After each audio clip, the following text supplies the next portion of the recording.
नमस्ते मित्रों, कैसे हैं आप सभी। आशा करती हूँ कि आप सभी स्वस्थ और प्रसन्न होंगे और खूब मन लगाकर पढ़ रहे होंगे। आपका मेरे चैनल साहित्य का सफर में हार्दिक स्वागत है।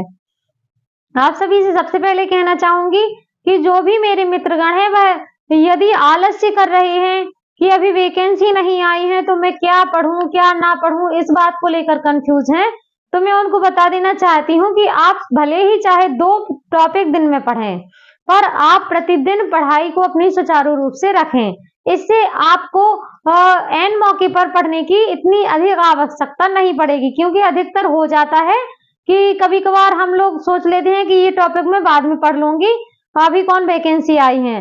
तो ये समझकर आप लोग पढ़ाई मत करिए, क्योंकि आगे का समय किसी ने नहीं देखा कब क्या और कितने जल्दी हो जाए। इसलिए सभी से कहना चाहूंगी कि सबसे पहले आप अपनी पढ़ाई को सुचारू रूप से रखें। तो चलिए देखते हैं हमारा पहला प्रश्न। हिंदी का प्रथम पत्र उदंत मार्तंड प्रकाशित होता है, अर्थात किस रूप में प्रकाशित होता है, दैनिक, साप्ताहिक या मासिक या त्रैमासिक।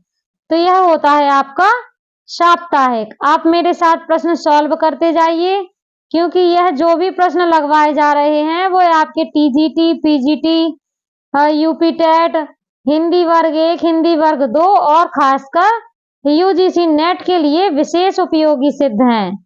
इसलिए आप लोग चाहें तो यह टेस्ट सीरीज प्रतिदिन मेरे साथ सॉल्व कर सकते हैं।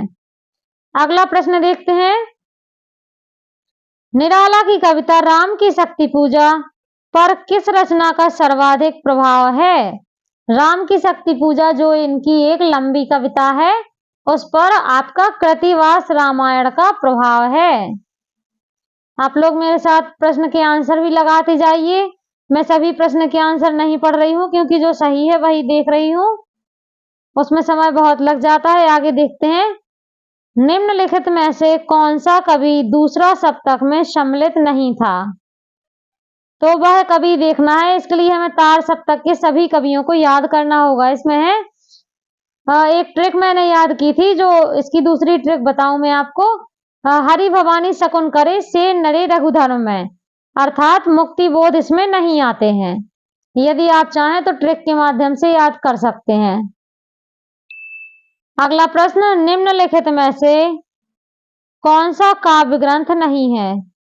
काव्य ग्रंथ पूछा गया है कि कौन सा काव्य ग्रंथ नहीं है। तो आपका रसज्ञ रंजन, ये आपका काव्य ग्रंथ नहीं होता है। महावीर प्रसाद द्विवेदी की यह रचना है, जो काव्य ग्रंथ के अंतर्गत नहीं आती है। अगला हम देखेंगे। निम्नलिखित में से किस पत्रिका के संपादक भारतेंदु हरिश्चंद्र थे। भारतेंदु हरिश्चंद्र, कवि वचन, सुधा जो थी, यह इनकी भारतेंदु हरिश्चंद्र की पत्रिका थी। अगला प्रश्न। जय मयंक जसचंद्रिका के रचयिता का नाम। यहाँ पे पूछा गया है जय मयंक जसचंद्रिका किसकी रचना थी। तो वह है आपकी मधुकर की। किसकी? मधुकर की। अगला प्रश्न देखते हैं। संतन को कहाँ सीकरी सो काम, यह अभिकथन किसका है। तो यह कहा था, अर्थात यहाँ पर कहा गया था, कुंभन दास ने कहा था कि संतन को कहाँ सीकरी सो काम, आवत जात पनैया टूटी, बिसर गयो हरि नाम। यह इनके आगे की पंक्तियां हैं, कुंभन दास जी द्वारा कही गई थी। आगे देखते हैं। गोस्वामी तुलसीदास ने रामचरितमानस की रचना किस संबंध में की थी, अर्थात किस संवत में की थी। यदि संवत पूछा जाए तो आपको लगाना है 1631, और यदि सन पूछा जाए तो हो आपका 1574, जो कि सभी को याद रहती है। अगला प्रश्न देखते हैं। आचार्य रामचंद्र शुक्ल ने रीतिकाल का प्रवर्तक आचार्य किसे माना है। शुक्ल ने रीतिकाल का प्रवर्तक आचार्य किसे माना है। तो वह है चिंतामणि। इनकी एक रचना है कविकुल कल्प तरु, इसके आधार पर शुक्ल जी ने इनको रीतिकाल का प्रवर्तक माना है। अगला प्रश्न देखेंगे। आशा करती हूँ कि आप सभी को प्रश्न बहुत अच्छे से समझ में आ रहे होंगे, और यदि आपको प्रश्न कहीं भी लगे कि कुछ इसमें समझ नहीं आ रहा है तो आप मुझे कमेंट बॉक्स में जरूर बताइएगा। निम्नलिखित शब्दों में से पुल्लिंग शब्द चुनें। यहाँ पे आपका पुल्लिंग शब्द चुनने के लिए कहा गया है। तो किताब, गंगा, संसद, ये सभी आपके स्त्रीलिंग है। और सूची पत्र आया, क्योंकि पत्र कभी आती नहीं है, आता है, तो ये आपका पुल्लिंग हो जाएगा। शूधन आगत में कौन सी संधि है? शूधन आगत, इसमें आपकी गुण नहीं होगी, अयाधि नहीं होगी, वृद्धि भी नहीं होगी, यहाँ पर आपकी है यण स्वर संधि। इसलिए आप लोग संधियां भी अच्छे से याद करिएगा। अगला प्रश्न देखते हैं, जय पराजय में कौन समास है? तो जय और पराजय में कौन सा समास है, यह हमें देखना है। नाम से ही स्पष्ट हो रहा है, द्वंद्व समास, जय और पराजय। आगे देखते हैं, निम्नलिखित में से सही शब्द चुनिए। निम्नलिखित में से सही शब्द चुनिए। यह आपको शब्द दिए गए हैं, इसमें जो आपको लगे कि कवियत्री कहाँ सही लिखा है, तो वही आप लिखना देख लीजिए एक बार, क्योंकि यहाँ पर इन्हीं चीजों में सब लोग ज्यादा कंफ्यूज होते हैं। तो कवियत्री हमेशा ऐसा ही लिखा जाता है, कवियत्री, याद कर लीजिए आप लोग, ऐसा ही लिखा जाता है। आगे देखते हैं, निम्नलिखित में से सही वाक्य चुनिए। इसमें से सही वाक्य चुनने के लिए पूछा गया है, तो यहाँ पर हो जाएगा, श्री कृष्ण के अनेक नाम हैं। श्री कृष्ण के अनेक नाम हैं, क्योंकि अनेकों जो शब्द है वह तो पहले से ही बहुवचन है। जो अनेक शब्द दिया गया वह पहले से ही बहुवचन है। इसको आप अनेकों करके और बहुवचन मत बनाइएगा, इन्हीं में आप लोगों के नंबर अधिक कटते हैं, इसलिए आप लोग बहुत अच्छे से याद रखिएगा। आगे देखते हैं, अंधे की लकड़ी से क्या तात्पर्य है? तो अंधे की लकड़ी मतलब एकमात्र सहारा होना। प्रश्न बहुत अच्छे हैं, बहुत डीपली आप लोग इनको पढ़ लीजिए, एक बार पढ़ने से ही सभी प्रश्न याद होने वाले हैं। आगे देखते हैं हम और प्रश्न नंबर अगला, निम्नलिखित में से लोकोक्ति चुनिए। तो आपको यहाँ पर लोकोक्ति चुनना है। लोकोक्ति और मुहावरे का एक सही उदाहरण होता है कि जिसमें यदि पीछे ना आता है तो आपको वह लोकोक्ति नहीं होती, मुहावरा होता है। आस्तीन का सांप, यहाँ पर होना भी लगा सकते हैं, लेकिन यहाँ पर आपकी लोकोक्ति जो है वो हो जाएगी, कहाँ राजा भोज, कहाँ गंगू तेली। ठीक है,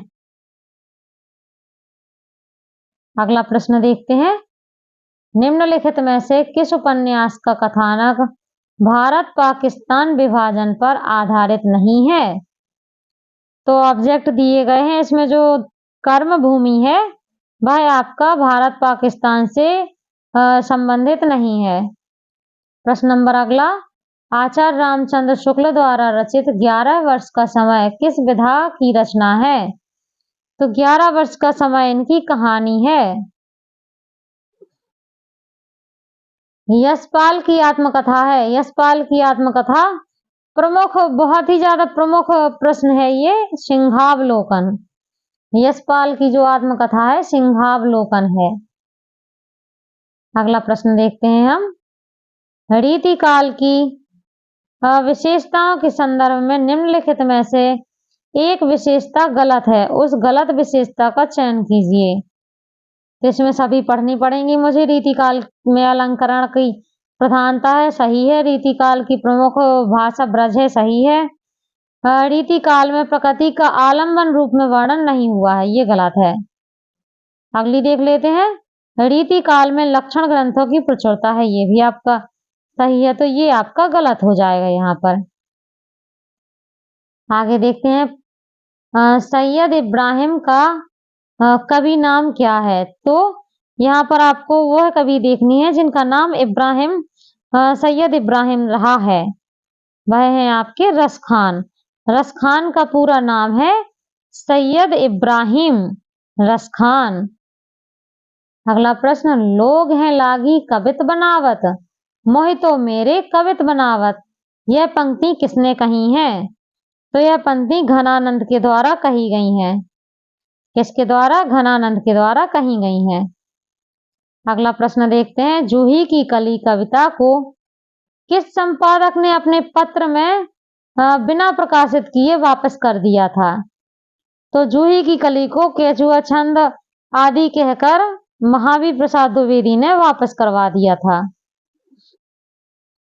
रबड़ छंद, केचुआ छंद आदि उनको उलाहना दे दी थी और उनको वापस कहा के पहुंचा दिया था, मतलब अपनी पत्रिका में प्रकाशित नहीं करवाया था। अगला प्रश्न देखते हैं। चौथा सप्तक में देखिए, इसी एक पेपर सेट में ये तार सप्तक के कितने कवि पूछे गए हैं, इसलिए आपको तार सप्तक के सारे कवि याद होने चाहिए। चौथा सप्तक में प्रकाशित कवयित्री हैं। अब यहाँ पर पूछ लिया है कि कौन सी कवयित्री हैं जो चौथा तार सप्तक में प्रकाशित हैं होने में उनका नाम आया है। तो यहाँ पर आती हैं आपकी सुमन राजे। सुमन राजे जो है वो चौथे तार सप्तक की कवयित्री हैं। अगला प्रश्न देखते हैं। जहां कारण होते हुए भी कार्य संपन्न ना हो वहां कौन सा अलंकार होता है? तो जहां कारण है फिर भी कार्य संपन्न नहीं हो रहा, वहां पर हो जाएगा विशेषोक्ति। अगला, किशोरी लाल गोस्वामी कृत इंदुमती नामक कहानी सर्वप्रथम कब और कहां प्रकाशित हुई थी? तो इंदुमती कहानी कहां पर प्रकाशित हुई थी? 1900 ईस्वी में, सरस्वती में। ठीक है, आज के लिए इतना ही। अब देखते हैं आगे के प्रश्न अगली टेस्ट सीरीज में। आज के लिए धन्यवाद।